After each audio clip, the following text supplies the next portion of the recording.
Let me warn you, and let me warn the nation against the smooth evasion that says, of course we believe these things. We believe in Social Security. We believe in work for the unemployed. We believe in saving homes. Cross our hearts and hope to die. We believe in all these things.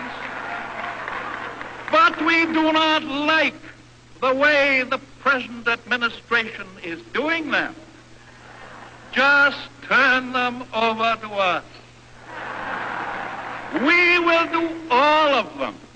We will do more of them. We will do them better. And most important of all, the doing of them will not cost anybody anything.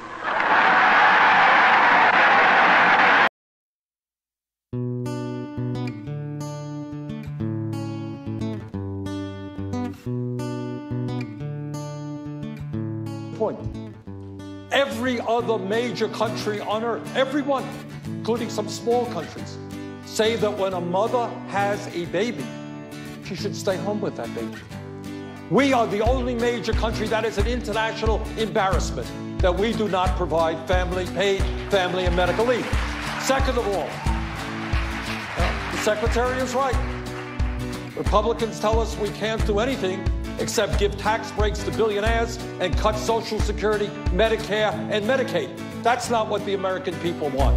I believe that the power of corporate America, the power of Wall Street, the power of the drug companies, the power of the corporate media is so great that the only way we really transform America and do the things that the middle class and working class desperately need is through a political revolution when millions of people begin to come together and stand up and say our government is going to work for all of us, not just a handful of billionaires. Senator, we don't hear a lot of Democratic presidential candidates talking about revolution. What do you mean? What I mean is that we need to have one of the larger voter turnouts in the world, not one of the lowest.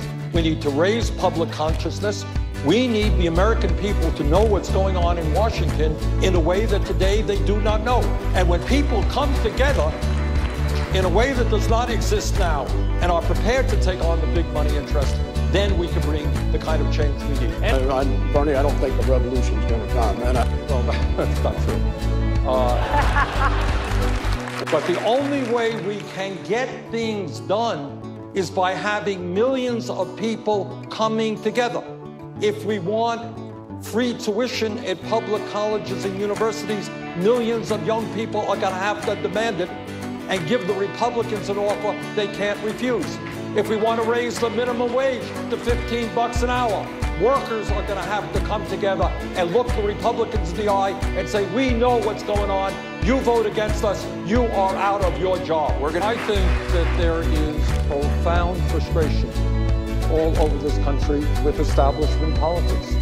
I am the only candidate running for president who is not a billionaire, who has raised substantial sums of money, and I do not have a super PAC.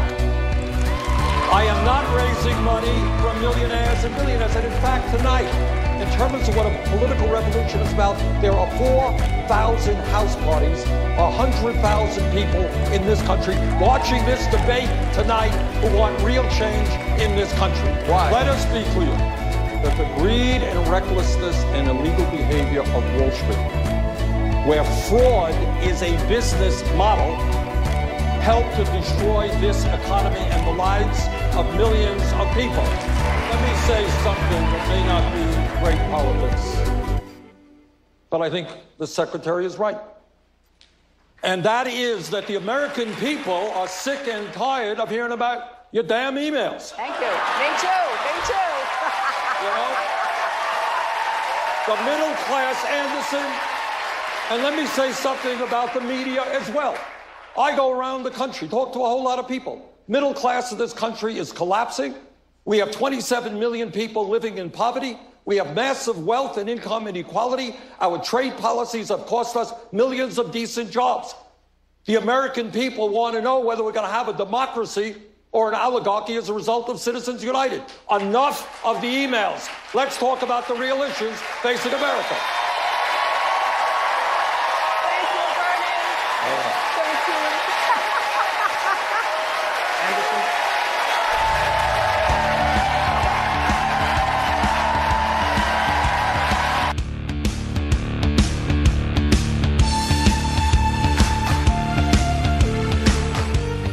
Senator Sanders, in 2008, congressional leaders were told without the 2008 bailout, the U.S. was possibly days away from a complete meltdown. Despite that, you still voted against it. As president, would you stand by your principles if it risked the country's financial stability? Well, I remember that meeting very well.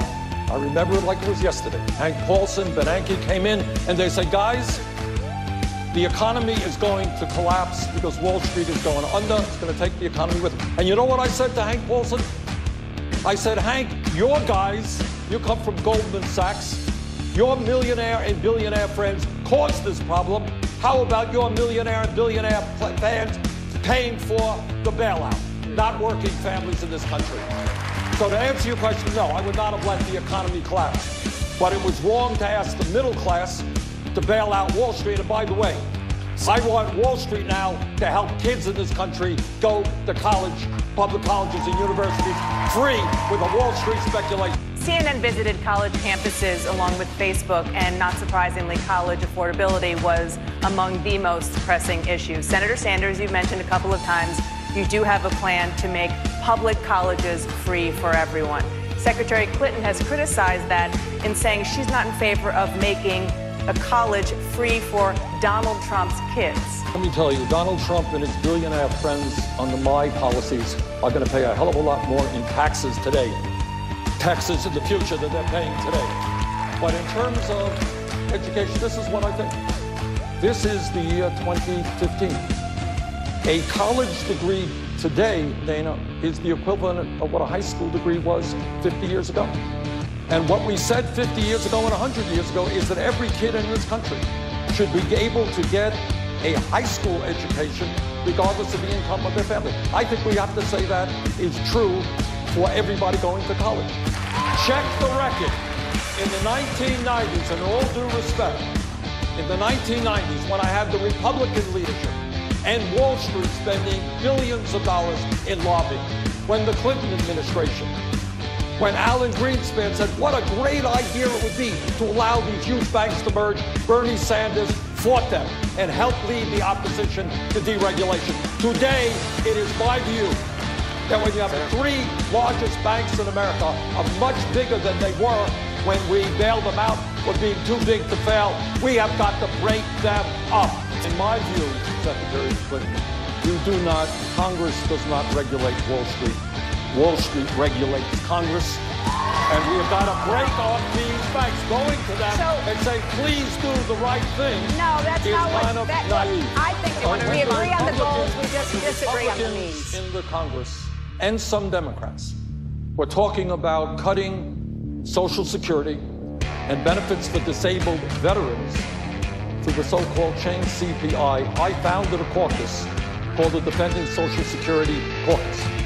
My view is that when you have millions of seniors in this country trying to get by, and I don't know how they do, on $11,000, $12,000, $13,000 a year, you don't cut Social Security, you expand it.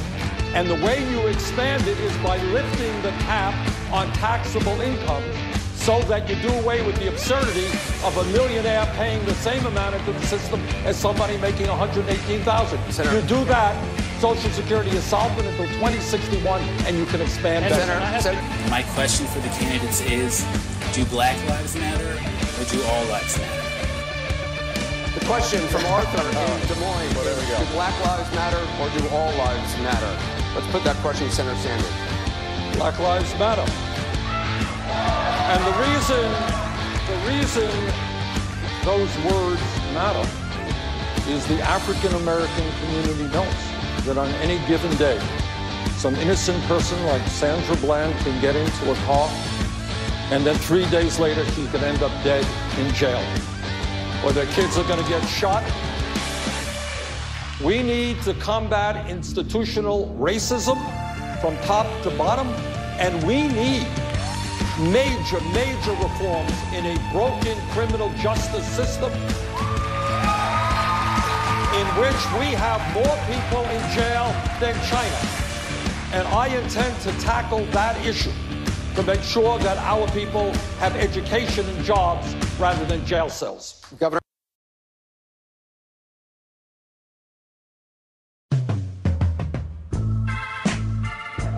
When I was a young man, I strongly opposed the war in Vietnam. Not the brave men like Jim who fought in that war, but the policy which got us involved in that war. That was my view then. I heard the same evidence from President Bush and Dick Cheney and Don Rumsfeld about why we should overthrow Saddam Hussein and get involved in the war. I would urge people to go to BernieSanders.com, hear what I said in 2002. And I say without any joy in my heart that much of what I thought would happen about the destabilization, in fact, did happen. Under what circumstances would you actually use force?